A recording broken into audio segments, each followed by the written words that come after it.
Hey guys, Fergal from Poker VIP here. We are back for part 2 of our player review over on High Stakes Poker. So without further ado, we're just going to jump straight back in where we took off. So we have a seriously fun player here, just absolutely 10x in it straight off the bat. Unfortunately, we don't get to see what kind of hand he's doing that with, but this guy, I like that you have this guy marked already. He's here, he's absolutely here for a fun time, and I'm going to assume that that pink color means a player here for the fun time. So we go for the min open. The on the button is the one place that I don't mind the min raise when we're first into act. I know we spoke a lot in part 1 about your opening sizes and so on. The button, I think it's fine to be min raising because we're going to be raising with quite a wide range. Used to be cool. Can you let my money? We're typing something in chat here anyway. Okay, we go ahead. We pot this flop again versus this player. I'm not a fan of this purely because he is just not folding. He has no fold button, and like we have ace high, but we can't really do all that much. Versus this clickback is just so annoying as well. But I don't think we should be doing anything but just folding here, even versus this small sizes.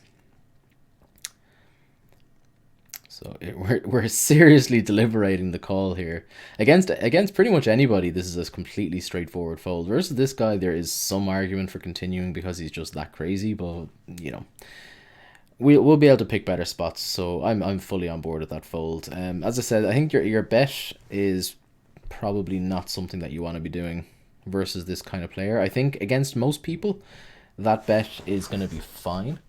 But versus a guy who just has no fold button, if he's got any piece of anything and he's prone to do some crazy stuff as well, it just puts us in too many dicey spots.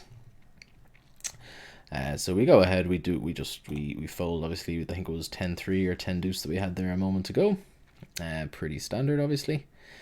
We have 3 and the queen. Not much we're going to be able to do here versus any sort of raise. We're just going to have to fold. I'm just going to rewind that there. That looked awfully like we were about to click that raise button. I don't know how I feel about having that raise button clicked there. When if villain had limped in there from the small blind, like queen tray is just, we should just be checking that. And if we are going to be raising, as I said, we want to be going bigger and maximizing a bit of fold equity. Same again here. This is just going to be there's going to be some common themes. I'm not going to keep harping on about it over and over again because there's just no point. But again, we don't want to just be clicking that min raise button. Same again here. We want to be going bigger if we want to be raising. But we do click it back, and used to be cool goes for the more sizable re-raise. This is a bit of a tricky spot here. This is a bit of a tricky spot. I think we should just be folding, but I can get on board with the call here. I don't think it's the worst by any stretch of the imagination. Because of our sizing, I'm not sure. This min bet, I don't know what this accomplishes. This, I think we're just going to get punished here a lot with this. So these min bets, like when we're betting one big blind into a pot of 20 big blinds, people are going to respond to them basically like they are going to respond with checks, and it's just costing. So it's costing us one big blind to check, basically. That's all that's doing. So there's no gain for me in doing that at all. Like this player seems like he's actually more on the competent side as well. So against like really weak opponents, maybe you can have some potential argument for doing that sort of stuff. Again here, if we're going to be playing, just always be raising. If we want to play the hand, don't. From the button, I'd be okay with raising here. We can raise the button crazy wide in general, but this would be on the wider side, but it wouldn't be the worst. Limp folding though is just a bit of a disaster. It's just costing us that big blind, and like if you notice the amount of times that we've limped in and just had to fold, it's just it ends up adding up very, very quickly when we're limping that many hands, because opponents will pick up the fact that we're limping too much. They'll punish us, and there's not really much that we can do unless like we can consider starting to limp our stronger hands and like limp raising and stuff like that. But in general, you're better off just eliminating limping completely from your strategy and just playing a raise when you're the first person into act, as we've already discussed. So we'll go ahead. We'll skip through this a little bit on the quicker side.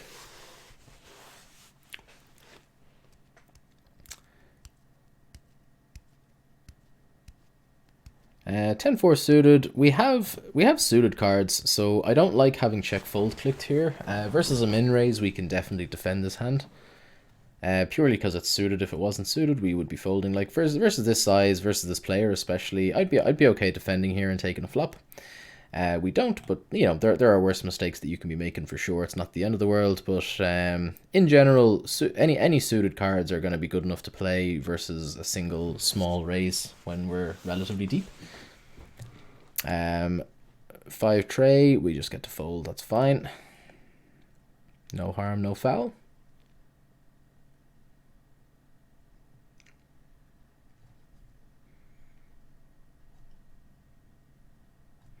Wouldn't be in a disaster if this player sat out. He's not though, he has posted. He's definitely on the stronger side. 10 jack here, I could go either way. I think flatting is reasonable. I think 3-betting is also reasonable. If we were 3-betting, I'd be looking to go around like, so when we're in position here, so when we're going to act after the opponent post flop, we can go for maybe around 330 here. Used to be cool comes along. That's fine. We still have absolute position here in the hand. So we flop reasonably okay. Some things to consider here. So we have obviously a good shot to the absolute nuts. We have 2 overcards. We click this back. Okay, so villain just leads out and we decide to click this back. There are worse things that we could be doing, absolutely. I think, again, like we really need to just raise bigger and like utilize a bit more fold equity. We do go for the raise. This guy calls. I think I like the idea of firing here. About €6, €7 seems pretty reasonable to me. We go full pot. This puts us in a really annoying spot if this guy jams. Like we've put ourselves in a disastrous spot here now. So we are not getting the right price to call off here, but we have a hand with reasonable equity and it's just a bit of a disaster. So if we had gone smaller, we've got a very, very comfortable fold and we still accomplish much the same thing. We're still threatening to play for stacks, so that's good. We'll still have quite a lot of fold equity on that basis. And we do the same thing for that bit cheaper. So just these are the kinds of things that you need to start considering. Calling on the flop would have also been quite reasonable. Folding is kind of out of the question with that kind of hand. King 6 is just going to be a fold. We don't want to be playing this hand with 4 people in the pot. It's just too weak. I'd also like to see a top up at this point. Obviously, we're down to quite a short stack. So we want to have a bit more playability, and when we do make a hand, we want to be able to make a little bit of money, not just double up back to what our original buy-in was. King 6 on this board versus this guy calling, we just have to check fold. Our hand is just too weak, and this is the kind of problem with these sorts of hands. They're not going to flop strong enough. So a check call here, yeah, no, we want to be folding here for sure. We go for the check call. There's no value in doing this. So okay, sometimes king high is going to be good. It's possible that he's just taking a stab with the hand, like 5-6 or something like that.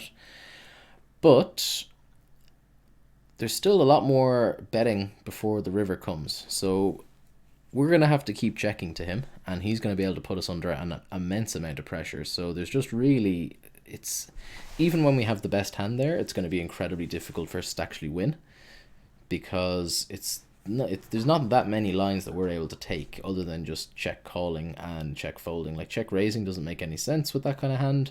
Leading out turns doesn't make any sense. So, and that these are the sorts of situations that you put yourself in when you're playing too many hands. So that's kind of, I mentioned this in the first video. One of the strongest things a new player to the game can do is just really work on a fundamentally sound opening range. So what hands do you want to play so that you can literally, and 10 jack here, we're not deep enough to call versus this size.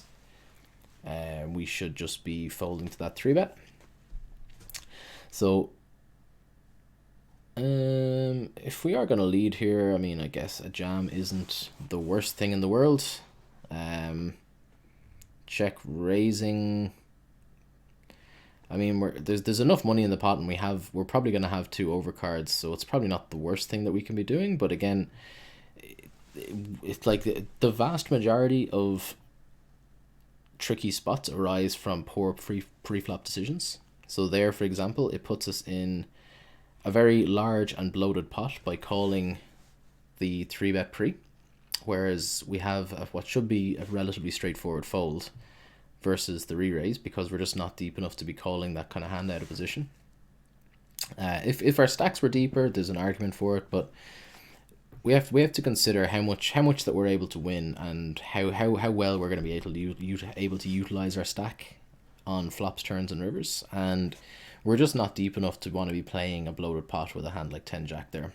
So a lot of these kinds of tricky situations are only arising due to pre-flop decisions and could be quite easily avoided. Now, obviously, it's less fun because you play less hands, but that's, you know, if you want to win money in poker, that's the kind of thing that you need to be able to do. So, like, you know, obviously we're just playing a singular table here at the moment. A lot of people will be playing multiple tables, so there's going to be a bit more action on the go, and you can be a little bit more selective without getting bored. But that's all sorts of things that will come to you as you get more and more experienced. Oh, nice, we're topping up. Like, love to see that. So we're back up to €32. I like that a lot. We've got a little bit of a stack to work with. Jack 8 suited, this would be a fine raise. We're limping a lot of hands, so I'm not surprised to see the limp. I would have preferred to see the raise, but you know, it's a pretty playable hand. Here, I think a small bet accomplishes a lot versus the lead. We just have to fold. If he had checked, I was talking about a small bet there, so we can bet, you know, 40-50 cents and take it down with a pretty high frequency. When villain leads out into us, you know, what are we going to do? We're just going to fold. Ace 8 is not going to be a raise. I'm happy to see that unchecked. Pretty easy call here. We're getting a pretty juicy price. And we're closing the action as well, which is a concept that we discussed in the last video.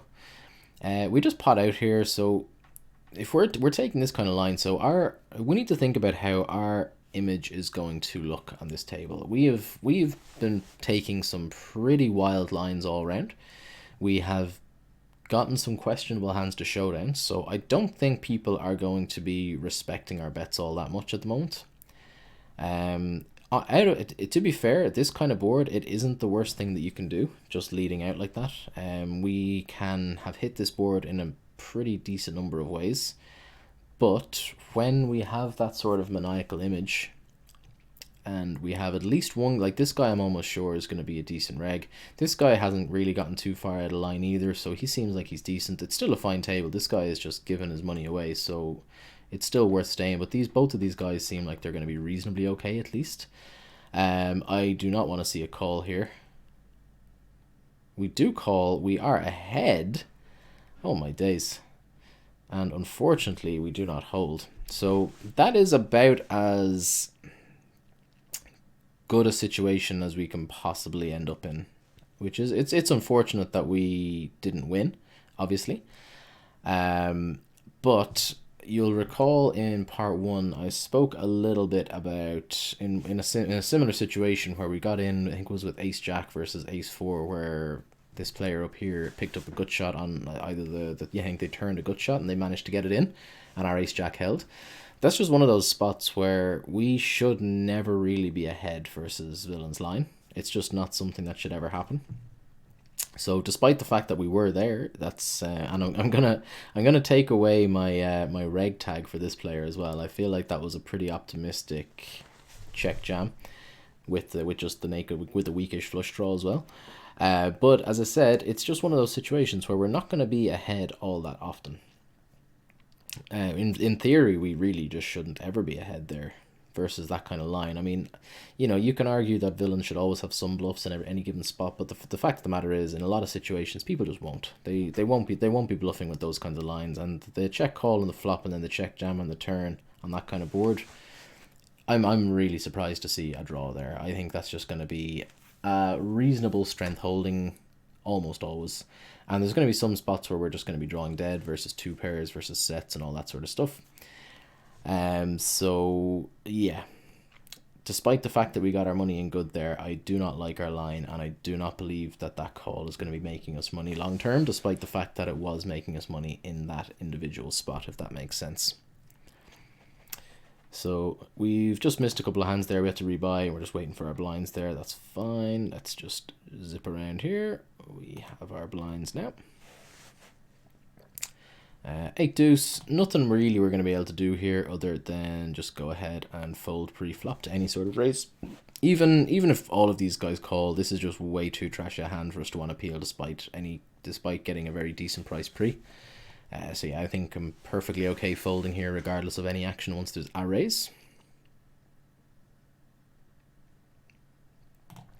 9-7 suited though, very, very playable hand. So what I would like to see here would be a 3-bet pre versus an open, and a raise pre if it was folded around to us. So I'd like to be going to 150 €2. Yeah, we'll go 150 here rather than just limping in. Limping in, given, again, I'm not surprised to be seeing it given the way that we've been playing so far. It's something that we need to work on. We're obviously not going to be folding to a raise here with this kind of a pretty hand. And we go ahead, we lead out for pot, and I would expect to pick this up pretty frequently, which it does. Nice.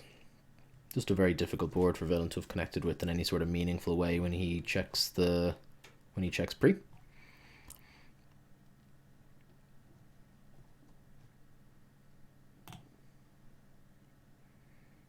Uh, 4-7, just going to be a fold, which we do. Nice. And I'm just going to put this on double speed. We'll just get through this hand and get to the next one. If anything interesting happens though, we will slow it back down again. Haven't seen this player get up to anything too crazy this video so far. Obviously in the last video he was doing some pretty wild things all around. So talking about bet sizings, this is the sort of bet size that accomplishes quite a lot in a lot of given spots. So he's going quite small, but this kind of board, it's like relatively disconnected. So it's going to be hard for Wit to have connected with it in any sort of decent way. It's very difficult to have two pairs and that kind of thing on the board. Obviously there is a possible flush draw out there, and that flush did get there on the turn. But that small bet, it's quite difficult to defend against when you have to defend a very wide range in the big blind. So you're going to be calling a lot of hands versus his pre-flop size, and you're just going to have to fold a lot on that flop as well. So I'm a big fan of that small size on this kind of board. If the board is more connected and coordinated, then we can look at going bigger. But okay, this has turned into a pretty interesting spot. Sleeping Dog has gone for the barrel. Just the nuts, eh? Just the nuts. So worth noting, I think he played that hand absolutely fine. So I like his small bet on the flop. With a hand like specifically Ace King, checking back there's also pretty okay, because it's just going to be the best hand and it's going to have a lot of showdown equity and a lot of run-its. But I think the bet is better. And then on the turn, when you pick up the nut flush draw, I think betting on the larger size is going to be good. And then obviously when we river the nuts, then betting as well is also perfectly acceptable or optimal, what you want to do. So Wit is potentially on tilt here, which is going to be interesting to see if they continue. I'd be surprised if Used to Be Cool has a folding hand here. Okay.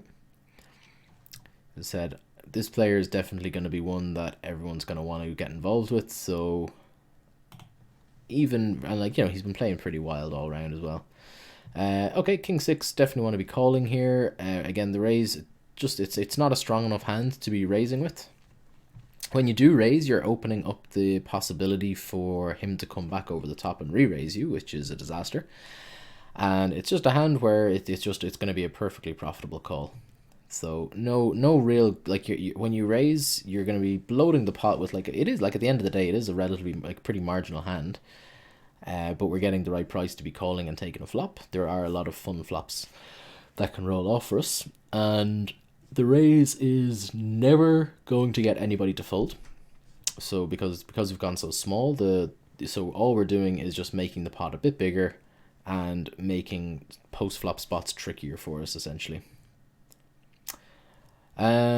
This is a terrible spot for us. I don't hate a call here. Okay, I'm just going to pause it. I'm going to finish that sentence. So the reason I don't hate a call is because I think this guy has been going to be going crazy enough with this exact kind of hand where he just has no pair and just a heart draw. It's worth noting that even with no pair and a heart draw, he's still doing very well against us. with overcards and the flush draw to come.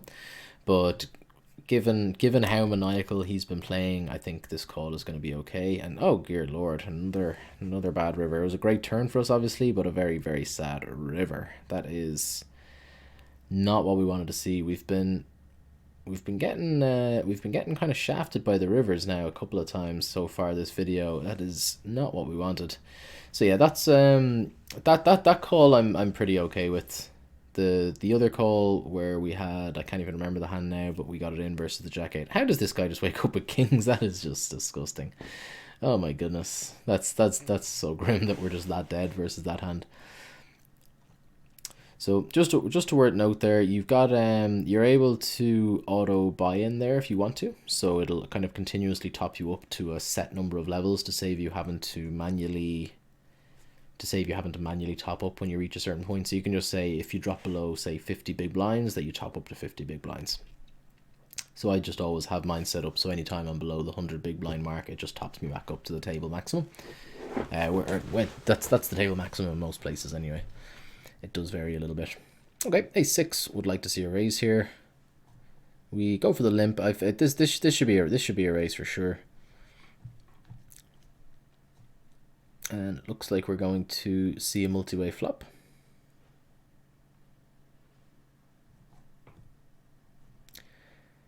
Just a call here now seems perfectly fine. Wit, I wouldn't imagine is ever going to be re-raising. We have position after the flop, so these guys both have to act before us, so we get to see what they do before we make our decision. And we have a hand that has the potential to flop very well. So Sleeping Dog goes for this small bet again, which I'm a fan of. Not all that much we're able to do here other than going ahead and folding. I don't like calling, I don't like raising with this kind of hand. If we had some more backdoor equity, like if there was a club on the board, I could potentially get behind a raise, but yeah, I think you played that hand absolutely fine, except for the limp pre. I would have preferred to see a raise. Pocket twos, again, this is just going to be a call pre-flop. We don't want to be re-raising here. We're going to be just calling and going set mining. Yep, nice. So we don't flop a set, but we flop pretty good for pocket twos. Like, yeah, obviously, you know, when there's no two on the board, it's pretty difficult for a flop to be that good, but we flop a gut shot, which is nice. I wouldn't be folding here. Yeah, I like your call. This guy raised, so it's kind of difficult. Like, I mean, he's going to have some eights, sure. I really don't like this bet here at all, though. If we follow through here, I'm not a fan. And the reason I'm not a fan, if we just go back to what I've spoken about already, is what are we trying to accomplish with this bet? So are we going to make many better hands fold here? I don't believe so. So the way it used to be cool has played this hand. I don't imagine he's going to have that many overpairs. I would assume all of his overpairs are just going to have bet the flop. Maybe I'm wrong, but you know, that's in general, that's what people are going to do. So when he checks back and the 8 rolls off, he can absolutely have some 8x. That's not beyond the realms of possibility that he would want to start betting with. He can potentially have a complete bluff, and if he has a complete bluff, then we still have the best hand. And when we bet here, we eliminate the possibility for him to keep bluffing with those hands. So if we do lead here, I think we're going to get looked up relatively light. I don't like given our image at this table, I don't imagine he's going to be folding many pairs. He can occasionally have a 6 here as well. It is worth noting. I mean, I think he probably bets a 6 on the flop, so maybe he doesn't ever really have it, but you never know. But I for the record, I think that we're going to have the best hand here a decent chunk of the time, but just betting is the one way to make sure that we don't make any more money when we do, essentially. I mean, I think it's pretty unlikely that we get heroed by ace high here. So yeah, he goes ahead and he folds. So the likeliest for me there is he had some sort of hand like jack queen, king jack, something like that, that he decided to check back the flop and then decided to take a stab on the turn with. So I'm perfectly okay with everything that we did in that hand up until the river. On the river, I would have liked to see a check and a check call. So 6-5, this is not a very good hand, but we can consider playing it. Versus the raise, I'd just be folding. It looks like we are going to call No, no. What are we gonna do? What are we gonna do? I'd rather the fold, but I don't think a call is a disaster here by any stretch of the imagination. But yeah, I think folding is our best course of action there.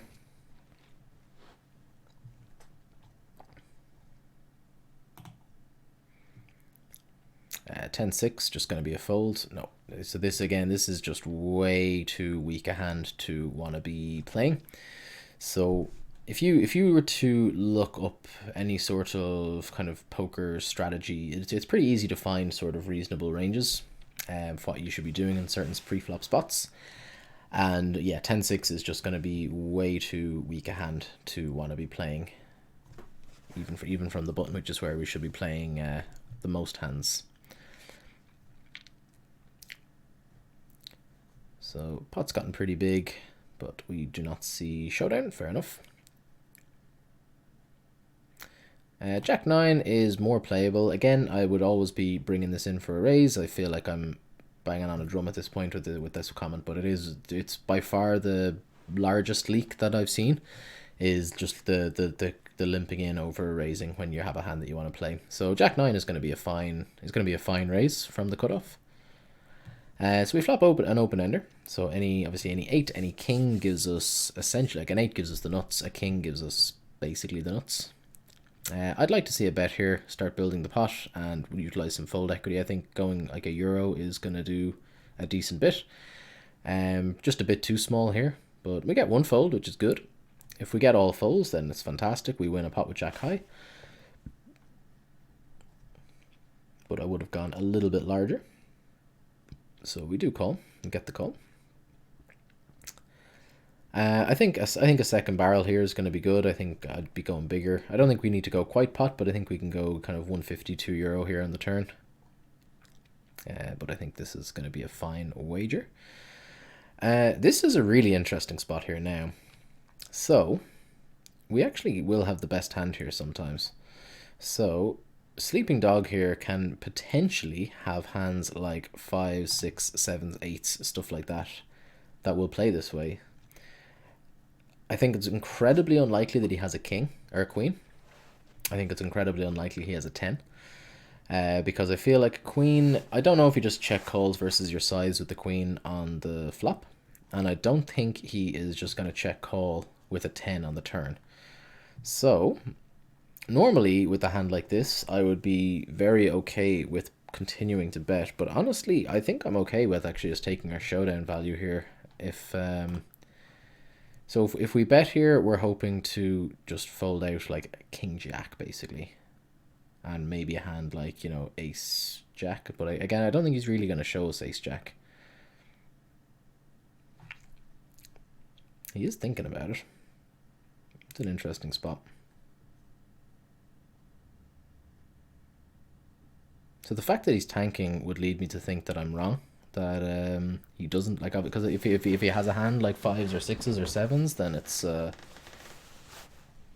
wow, he has the 10. I am extremely surprised to see him just check calling that turn. I don't think he should be check calling the turn with the 10. I think it's a really comfortable check jam. So to sum up how we play that hand is pre-flop, again, just we should be raising it. On the flop, betting is fine, we should be sizing it up. On the turn, I think you played it fine. I would have gone a little bit smaller on the turn, but it's not by a massive margin. I think our turn bet might be going on the larger side anyway, so I think pot is okay. The river, though, I would have rathered to have seen a check back. Okay, and that is a wrap up. So that is the end of that video. I didn't actually realize we were coming so close at the end. So to sum up, overall, the main points that we really just need to work on are what hands that you want to play from what positions. You need to cut out your open limping completely. That'd be my best recommendation.